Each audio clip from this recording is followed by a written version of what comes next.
reaction-dried yeast. Mix everything together and make a well in the middle. Pour in 290 ml of warm water, mixed with 60 ml of extra virgin olive oil, and stir it to make a soft but not sticky dough. I take a shortcut and knead the dough in a mixer for 5 minutes, but by hand it'll take about 10. Then shape it into a ball and leave it to rise in a warm place for about 30 to 40 minutes, covered in oil cling film. That's it.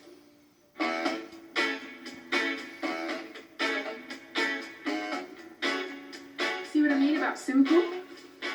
Okay, so this is nicely risen now, wonderful and pillowy. Now I'm going to roll it out into a rough circle shape with a rolling pin. So it doesn't have to be a perfect circle. Whatever shape is fine. You want it to have that rustic look. And what I do when I roll out, rather than just roll it like this, I find it easy to take one end and kind of just push it down like that. Just do it all the way around. So now I'm going to prick it with a fork. Just prick it all over randomly. And this is going to stop it puffing up too much in the oven, because I like my pizza crusts nice and thin and crispy.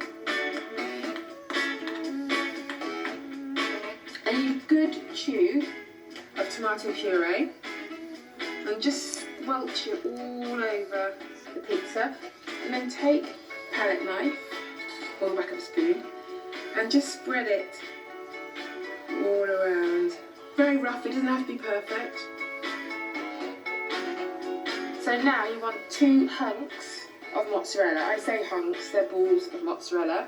And then you can either slice it like that, or just rip it up into chunks, which is what I prefer, because it's all going to melt and ooze and go gooey in the oven anyway, so this is just much quicker.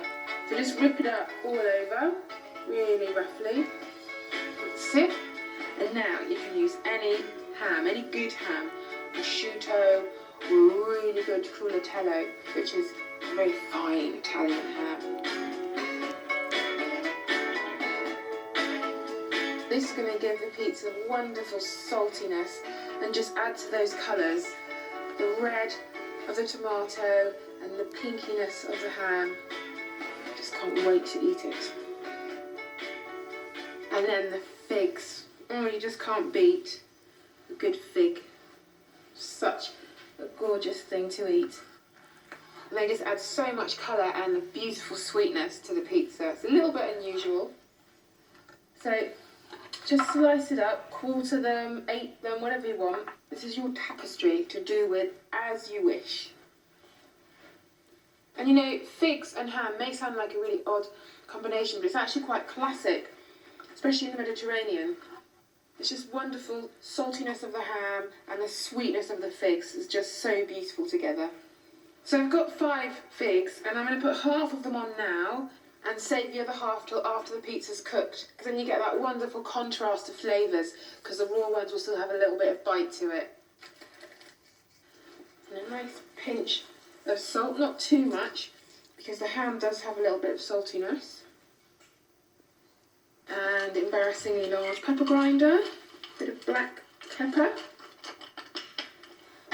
So this is going to go into the oven now for about 15 to 20 minutes at 220 degrees.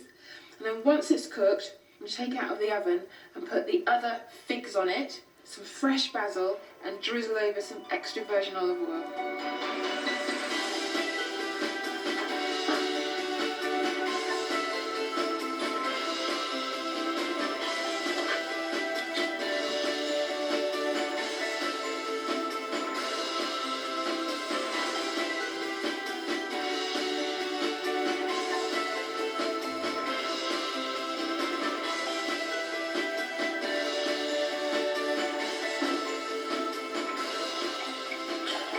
This ball